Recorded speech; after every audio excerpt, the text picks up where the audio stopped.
Good morning दोस्तों, स्वागत करता हूं करण जी के with revision. My self Rakesh Kumar. So let's start today's video and first question of today. NITI Aayog द्वारा जारी की गई ईपीआई सूचकांक 2020 में शीर्ष पर कौन सा राज्य रहा? Which state top in export preparedness index 2020? EPI का जो फुल नेम रहता है निर्यात तैयारी सूचकांक है। सो ऑप्शंस जो दिए गए हैं Kerala, Tamil Nadu, Maharashtra and Gujarat. So right answer of this question is the Gujarat, जो कि फर्स्ट पोजीशन पर रहा है। महाराष्ट्र जो है सेकंड पोजीशन पर, तमिलनाडु थर्ड पोजीशन पर रहा है। बाकी यदि केरला की बात करते हैं तो केरला अभी जो ड्रैगन फ्लाई फेस्टिवल है उसको होस्ट करेगा। नेक्स्ट बात करते हैं ईपीआई के बारे में। जो ईपीआई है ये बेसिकली एक्सपोर्ट प्रीपेडेंस इंडेक्स है, जो कि नीति आयोग के द्वारा जारी किया जाता है। ये जो इंडेक्स है ये पर्टिकुलर 4 पिलर्स पर डिपेंड होता है और इसी पर बेस्ड कुछ डेटा कैलकुलेशन किया जाता है, जिससे ये रिपोर्ट जारी की जाती है। जो ये 4 पिलर्स है, जिनमें सबसे पहले आती है पॉलिसी कि उस स्टेट की पॉलिसी क्या है, वो किस इकोसिस्टम पर बिजनेस को ऑपरेट कर रहा है और जो भी प्रोडक्शन वहाँ पर बन रहा है उसको एक्सपोर्ट किस तरह से किया जा रहा है। एक्सपोर्ट करने के बाद एक्सपोर्ट की जो परफॉर्मेंस क्या रहती है, इन 4 पिलर्स पर, इन 4 पैरामीटर्स पर ये रिपोर्ट तैयार की जाती है। फिर यदि अपने बात करते हैं नीति आयोग के बारे में, जो कि पर्टिकुलर ये रिपोर्ट रिलीज़ करता है। NITI Aayog government of India का थिंक टैंक कहा जाता है, जिसका जो फॉर्मेशन हुआ 2015 में हुआ। इसके जो चेयरपर्सन होते हैं वो प्रधानमंत्री होते हैं, जो कि रिसेंटली नरेंद्र मोदी जी हैं। यहाँ के जो वाइस चेयरपर्सन है राजीव कुमार और सीईओ है जो अमिताभ कांत है। नेक्स्ट क्वेश्चन की बात करते हैं। एमसीडब्ल्यूसी द्वारा आयोजित एमएसओ में गोल्ड मेडल किसने जीता? Who won the gold medal in MCWC by MSO? MCWC जो है इसका full name mental calculation world cup है और एमएसओ माइंड स्पोर्ट्स ओलंपियाड है। इसका जो ऑप्शंस हैं वो दिए गए हैं नीलकंठ भानुप्रकाश, मोहम्मद अल मीर, अश्मिता पाल और Baldeep Ningthoujam. Right answer of this question is the Neelakanta Bhanuprakash, जो कि फर्स्ट पोजीशन पर रहे। मोहम्मद अल मीर जो कि लेबनान से है, जो कि सेकंड पोजीशन पर रहे और इन्होंने सिल्वर मेडल जीता। इसी तरह से अश्मित पाल जो कि यूएई के हैं और इन्होंने ब्रॉन्ज मेडल जीता था। यदि अपन यहाँ पर बात हुई है यूएई की, यूएई अभी हाल ही में चर्चा में रहा था कि इसने अपना जो न्यूक्लियर पावर प्लांट है बराक वो स्टार्ट किया है और दूसरा अभी इसने होप मंगल मिशन भी लॉन्च किया था। फिर बात करते हैं यहाँ पर बलदीप की, जिन्होंने अभी कोरबोई नाम से एक गेम डिज़ाइन किया है, जिसको एंड्रॉयड बेस्ड पर्टिकुलर एक ऐप है। नेक्स्ट बात करते हैं एमएसओ के बारे में और एमसीडब्ल्यूसी के बारे में।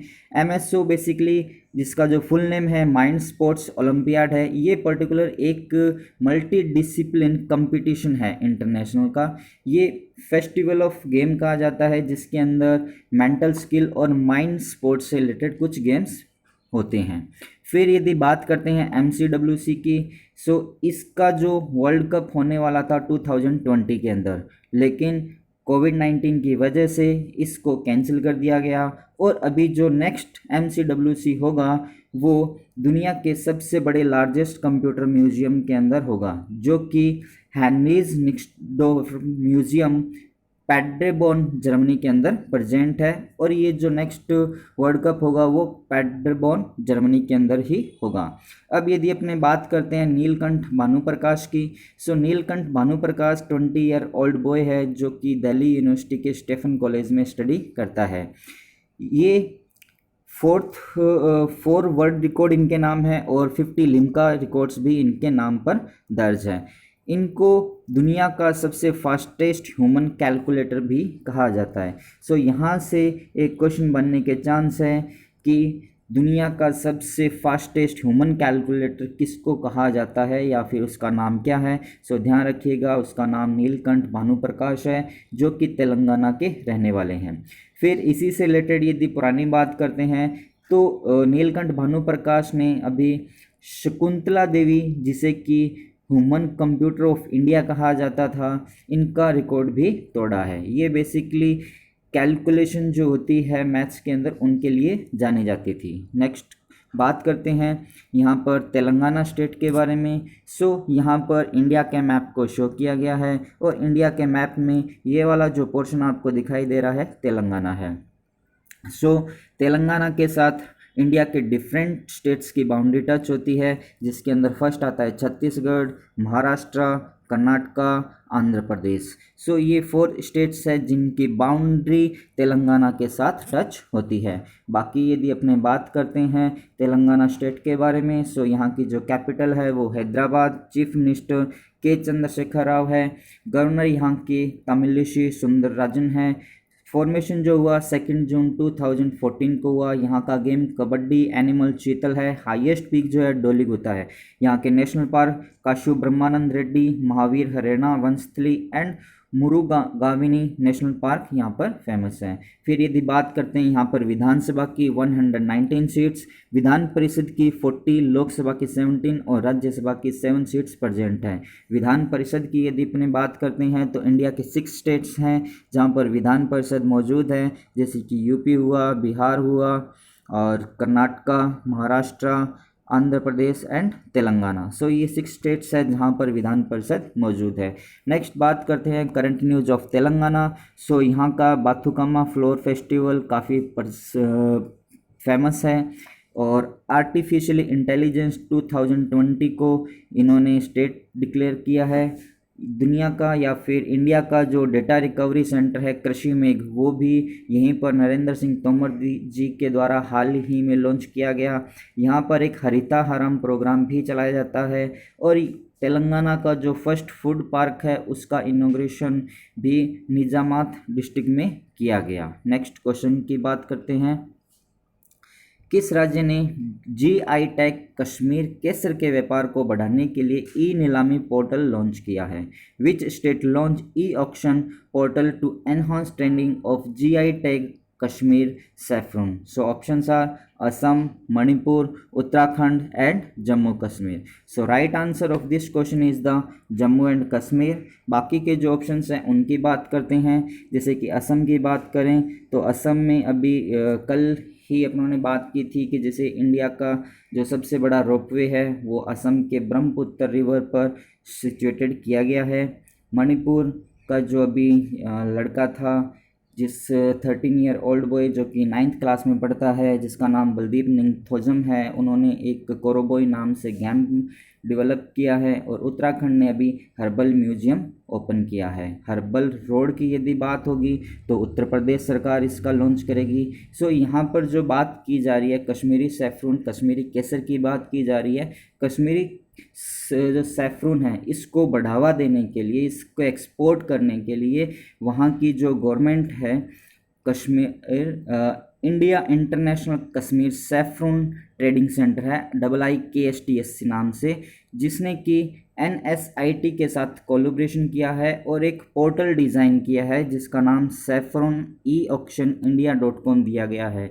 इस पर पर्टिकुलर जो भी व्यापारी होते हैं केसर को ख़रीदने के लिए या फिर जो बेचने वाले हैं अपना रजिस्ट्रेशन करा सकते हैं और सैफरन को ख़रीद सकते हैं या फिर बेचा जा सकता है। नेक्स्ट क्वेश्चन की बात करते हैं, क्रिकेट इतिहास में 600 टेस्ट विकेट लेने वाले पहले तेज गेंदबाज कौन बने?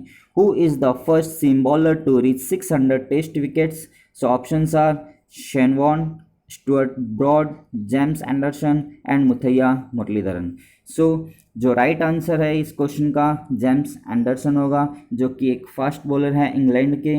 बाकी के जो ऑप्शंस है यदि उनकी बात करते हैं, जिससे कि शेन वॉर्न की अपने बात करते हैं। शेन वॉर्न एक लेग स्पिनर थे, स्पिन बॉलर थे, जिन्होंने 145 मैचेस के अंदर 708 विकेट लिए थे। स्टुअर्ट ब्रॉड जिन्होंने अभी हाल में 500 टेस्ट विकेट्स लिए हैं, वो भी इंग्लैंड के ही हैं। इसी के साथ यदि मुथैया मुरलीधरन की बात करें, जो कि श्रीलंका के रहने वाले और स्पिन बॉलर थे श्रीलंका के, उन्होंने 133 मैचेस के अंदर 800 टेस्ट विकेट लिए, जो कि अभी तक का सबसे हाईएस्ट विकेट बॉलर है बॉलर हैं। फिर यहाँ पर जेम्स एंडरसन की फ़ोटो दिखाई गई है, आप यहाँ पे इनको देख सकते हैं। फिर बात करते हैं, ये इंग्लैंड के रहने वाले थे, तो यहाँ पर बात करते हैं इंग्लैंड की। सो यहाँ पर मैप दिखाया गया है इंग्लैंड का, या फिर इस कंप्लीट मैप को अपने समझते हैं। जैसे कि यदि मैं बात करता हूँ, बाहर रेड बाउंड्रीज दी गई है, रेड कलर से एक सर्किल बनाया गया है जो कि ब्रिटिश आइलिस कहलाता है। ये ब्रिटिश आइलिस कंप्लीट है, इंग्लैंड, वेल्स, स्कॉटलैंड, आयरलैंड, इन सब को मिलाते हैं तो ये ब्रिटिश आइल्स बनता है। फिर यदि अपने बात करते हैं, यहाँ पर ग्रीन कलर से एक बाउंड्री दिखाई गई है जो कि आयरलैंड को शो करता है। यहाँ पर आयरलैंड को टू पार्ट्स के अंदर डिवाइड किया गया, पहला रिपब्लिक ऑफ आयरलैंड, दूसरा नॉर्थ आयरलैंड। ये दो पार्ट्स हैं जिनको जब मिलाया जाता है तो ये कंप्लीट एक आयरलैंड कहलाता है। फिर नेक्स्ट बात करते हैं, जो कि ब्लू कलर से बाउंड्री दिखाई गई है, ये ब्लू कलर वाली बाउंड्री आपको United kingdom of great Britain कहलाती है। सो यहाँ पर ये जो नॉर्थन आयरलैंड का पार्ट है और इसी के साथ साथ इंग्लैंड, वेल्स और स्कॉटलैंड का जो पार्ट है, जब ये कंप्लीट बनता है तो इसको यूनाइटेड किंगडम या फिर यूनाइटेड किंगडम कहा जाता है। फिर यदि अपने बात करते हैं सिर्फ स्कॉटलैंड, जो पर्पल कलर की लाइन दिखाई गई है, इसको देखते हैं। इसके अंदर जो एरिया आता है, जैसे स्कॉटलैंड हुआ, इंग्लैंड हुआ, वेल्स हुआ, ये तीनों जब आपस में मिलते हैं तो इसको अपने ग्रेट ब्रिटेन कहा जाता है। सो अभी अपने बात करें यहाँ पर इंग्लैंड की, सो इंग्लैंड की जो कैपिटल है वो लंदन है, यहाँ की करेंसी पाउंड स्टीलिंग, और यहाँ के जो प्राइम मिनिस्टर है बोरिस जॉनसन है। यदि अभी इंग्लैंड की करंट न्यूज़ की बात करते हैं तो कल के वीडियो में ही अपनों ने बात की थी कि जो ब्रिटेन का ओपन गोल्फ था वो सोफिया पोपोवा ने जीता, जो कि जर्मनी की रहने वाली थी, और ये जर्मनी की पहली वुमन गोल्फर थी जिन्होंने ये टाइटल जीता है। नेक्स्ट क्वेश्चन की यदि अपने बात करते हैं, मानसिक पुनर्वास स्वास्थ्य रेखा का नाम क्या है जो सामाजिक न्याय मंत्रालय द्वारा शुरू किया गया है? What is the name of mental rehabilitation health line that is launched by the social justice ministry? So options है कोरोमो ऐप, कोरबॉय, Nigah and Kiran. So right answer of this question is the Kiran. जो सोशल जस्टिस मिनिस्ट्री है, उनके minister है थावरचंद जी गहलोत, उनके द्वारा ये एक ऐप लॉन्च किया गया है, किरण। सो इसके अंदर बेसिकली क्या होगा कि जो भी मेंटली थोड़े परेशान हो रहे हैं, कुछ डिप्रेशन में आ गए हैं, उन व्यक्तियों को एक हेल्पलाइन दी गई है। आप इन पर 24/7 पर कॉल कर सकते हैं, वहाँ से आपको कुछ गाइडेंस मिल सकती है। और ये जो हेल्पलाइन नंबर है पर्टिकुलर 13 लैंग्वेज के अंदर सपोर्ट करेगी। नेक्स्ट क्वेश्चन की बात करते हैं, हाल ही में कौन सा महाद्वीप पोलियो से फ्री हुआ है? Recently which continent is free from wild polio? So options are Africa, North America, Asia and Europe. So right answer of this question is the Africa. ये जो न्यूज़ दी गई है ये WHO के द्वारा दी गई है। सो WHO जो है वर्ल्ड हेल्थ ऑर्गेनाइजेशन, इसका फुल नेम रहता है। यहाँ के डायरेक्टर जनरल टेड्रोस हैं, और इसका जो हेड क्वार्टर है जिनोवा स्विट्ज़रलैंड के अंदर प्रेजेंट है। यदि इंडिया से रिलेटेड बात करते हैं तो सौम्या स्वामीनाथन यहाँ की चीफ साइंटिस्ट है जो अभी यहाँ पर कार्यरत है। बाकी यदि पोलियो कि इंडिया से रिलेटेड कुछ बात करते हैं तो इंडिया पोलियो से 2013 के अंदर फ्री हो गया था। नेक्स्ट बात करते हैं, किस भारतीय टेबल टेनिस खिलाड़ी ने रिटायरमेंट की घोषणा की है? Which Indian table tennis player announced her retirement? So options are Poulomi Ghatak, Manika Batra, Madhurika Patkar and Rani Rampal. So right answer of this question is the Poulomi घातक।